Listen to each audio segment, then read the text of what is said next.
कौनसी बिल को मंजूर करेंगे कि नहीं 3 मास भितर निष्पत्ति नेबे राष्ट्रपति। सुप्रीम कोर्ट ये ऐतिहासिक राय। इतिहास में प्रथम थर लगी राष्ट्रपति समय सीमा धार्य कले सर्वोच्च अदालत।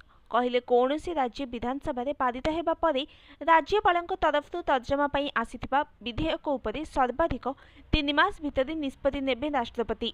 जस्टिस जे बी पड़ीवाला एवं जस्टिस आर महादेवन को नहीं गठित 2 जणिया खंडपीठ एक मामलार शुणाणी कर राष्ट्रपति को यही डेडलाइन देछंती। बिल को मंजूरी देबे कि देबे नहीं से संपर्क में राष्ट्रपति 3 मास भितर निष्पत्ति नेबा उचित। ताठारु अधिक विलंब हेले यार उचित कारण दर्शाइबाकु पड़िबो एवं संपृक्त राज्य को सूचित करिबाकु पड़िबो।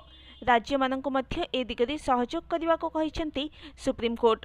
तमिलनाडु सरकार पक्षरु दायर याचिका उपरे राय दे यह कहिसेंती सुप्रीम कोर्ट। तमिलनाडु विधानसभा पारित 10टी बिल को राष्ट्रपति विचार पर पठा जाइथिबा दर्शाई संरक्षित रखिथिले राज्यपाल आर एन रवि। तेबे मामलार शुणाणी करी राज्यपाल एभली कार्यानुष्ठान को त्रुटिपूर्ण और बेआईन दर्शाइबा सहित 10टी बिल उपरे मोहर लगाइछंती सुप्रीम कोर्ट।